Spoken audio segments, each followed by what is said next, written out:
ಕಾಮಧೇನು ಅನ್ನುವಂಥ ಪದಪ್ರಯೋಗ ಯಾವ ಆಕಳಿಗೆ ಅಂತಂದ್ರೆ ಅದು ದೇವಲೋಕದ ಆಕಳು. ಸ್ವರ್ಗದಲ್ಲಿರುವ ಆಕಳಿಗೆ ಕಾಮಧೇನು ಅಂತ ಕರೀತಾರೆ.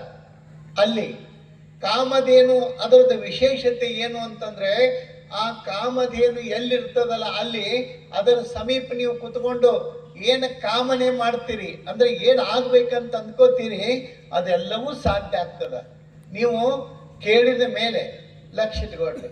ನೀವು ಕೇಳಿದ ಮೇಲೆ ನೀವು ಕಾಮಧೇನುವಿನ ಮಗ್ಲು ಕುತ್ಕೊಂಡು ಸುಮ್ಮನೆ ಕೂತ್ರಿ ಅಂತಂದ್ರೆ ಏನೇನೂ ಆಗೋದಿಲ್ಲ, ಏನೂ ಆಗೋದಿಲ್ಲ. ಹಂಗ ಕಲ್ಪವೃಕ್ಷ, ಕಲ್ಪವೃಕ್ಷ ಅಂದ್ರೆ ಅದು ದೇವಲೋಕದ ಮರ. ಆ ಗಿಡದ ಕೆಳಗೆ ಕೂತ್ಕೊಂಡು ನೀವೇನು ಕಲ್ಪನೆ ಮಾಡ್ಕೋತೀರಿ, ಕಲ್ಪವೃಕ್ಷ ಅಂದ್ರೆ ನೀವು ಮನುಷ್ಯನಾಗ ಏನೇನು ಕಲ್ಪನೆ ಮಾಡ್ಕೋತೀರಿ ಅದೆಲ್ಲವನ್ನ ಸಾಧ್ಯ ಮಾಡಿಕೊಡ್ತದ ಕಲ್ಪವೃಕ್ಷ. ಆಗಿಂದಾಗ ಅದು ಯಾವುದೋ ಒಂದು ಸಿನಿಮಾದಾಗ ಬಂದಿತ್ತು, ಅದು ಗಿಡದ ಕೆಳಗೆ ಕೂತ್ಕೊಂಡು ಅವ್ ಏನಂತಾನ ಅದೆಲ್ಲವೂ ಅಲ್ಲಿ ಆಗಿಬಿಡೋದು. ಅವ್ ಏನು ಬಯಸ್ತಾನ ಎಲ್ಲನೂ ಅಲ್ಲಿ ಆಗ್ತಿತ್ತು. ಅವನಿಗೆ ಹೆದರಿಕೆ ಬರ್ತದ. ನಾನು ಕೇಳಿದ್ದೆಲ್ಲ ಇಲ್ಲಿ ಹಿಂಗೆ ಆಗಾಕತ್ತದ, ಅಕಸ್ಮಾತ್ ಇಲ್ಲೇನ್ರೆ ದೇವ್ಗೆ ಒಯ್ತೇನೋ ಅಂತ ತಿಳ್ಕೊಂಡು ಹೇಳತ್ತದ, ದೆವ್ವ ಬಂದು ನಿಂದಿರ್ತದ. ಈ ದೆವ್ವ ಬಂತು ನಾನು ಏನ್ರ ಹಿಡ್ಕೋತೈತೆ ಅನ್ನೋದು ಅಷ್ಟ್ರಾಗದ ಹಿಡ್ಕೊಂಡೆ ಬಿಡ್ತದ.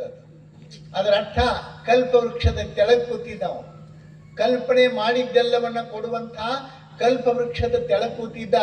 ಆ ಕಲ್ಪವೃಕ್ಷ ಕೇಳಿದ ಕೂಡಲೇ ಎಲ್ಲ ಕೊಡ್ತಿತ್ತಲ್ಲ, ಕಲ್ಪವೃಕ್ಷ ಅಲ್ಲಿ ಕುತ್ಕೊಂಡು ಮಾತಾಡ್ತಿದ್ದವ, ಅದೆಲ್ಲವೂ ಸಾಧ್ಯ ಆಗ್ತದೆ. ಇನ್ನೊಂದು ಹೇಳ್ತಾರೆ, ಚಿಂತಿಸದಲ್ಲದೆ ಕೊಡೋದು ಚಿಂತಾಮಣಿ. ಒಂದು ಚಿಂತಾಮಣಿ ಅಂದ್ರೆ ಪಾತ್ರೆ. ಅದು ಆ ಚಿಂತಾಮಣಿ ಪಾತ್ರೆ ನೀವು ಏನು ಚಿಂತನೆ ಮಾಡ್ತೀರಿ, ಏನು ಚಿಂತೆ ಮಾಡ್ತೀರಿ ಅದನ್ನ ಸಾಧ್ಯ ಮಾಡಿ ಕೊಡ್ತದ ಚಿಂತಾಮಣಿ ಪಾತ್ರೆ. ಆ ಚಿಂತಾಮಣಿಯ ಪಾತ್ರೆಯ ವಿಶೇಷತೆ ಅಂತಂದ್ರೆ ಈಗ ನೋಡ್ರಿ, ಪ್ರಸಾದ ಮಾಡಬೇಕು. ಈಗ ನೀವೆಲ್ಲ ಅಡಿಗೆ ತಯಾರಿ ಮಾಡ್ಕೋಬೇಕು, ಒಲಿ ಹಚ್ಕೋಬೇಕು, ಮಾಡೋರು ಬೇಕು, ಬಹಳ ನೀವು ಆಗ ಮಾಡ್ತೀವಂದ್ರೆ ಸ್ವಲ್ಪ ಟೈಮ್ ಬೇಕು. ಆ ಚಿಂತಾಮಣಿ ಪಾತ್ರೆ ಇತ್ತು ಅಂದ್ರೆ ಹಂಗಿಲ್ಲ. ಆ ಪಾತ್ರೆಯನ್ನ ಪೂಜಿಸಿ ಪ್ರಾರ್ಥನೆ ಮಾಡಿಬಿಟ್ರೆ ಸಾಕು, ನೀವು ಬಯಸಿದ್ದೆಲ್ಲ ಎಷ್ಟು ಮಂದಿಗೆ ಅಡಿಗೆ ಅಂತೀರಿ ಅಷ್ಟು ಮಂದಿಗೆ ನೀವು ಏನು ಬಯಸ್ತೀರಿ ಆ ಅಡಿಗೆ ತಯಾರಾಗ್ತದ. ನೀವು ಅನ್ಬೋದು ಎಲ್ಲಿ ಅಂತ ಹೇಳ್ರಿ ತಂದು ಬಿಡ್ತೀವಿ, ಸುಮ್ಮನೆ ಎಲ್ಲಿ ಸಿಲಿಂಡರು ಅಡಿಗೆ ಮಾಡೋದು, ರೇಷನ್ ತರೋದು, ಯಾವಾಗ ಬೇಕಾಗೈತದು ಅಂದ್ರಿ.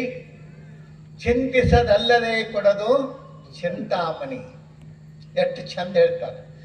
ಕಾಮಧೇನು, ಕಲ್ಪವೃಕ್ಷ, ಚಿಂತಾಮಣಿ ಇವೆಲ್ಲವೂ ಶ್ರೇಷ್ಠ ಅಂತೀರೋ ಇಲ್ಲೋ, ಶ್ರೇಷ್ಠವಾದವುಗಳೇ. ಆದ್ರೆ ಒಂದು ತಿಳ್ಕೋಬೇಕು, ನೀವು ಕೇಳುತ್ತನ ಅವು ಏನು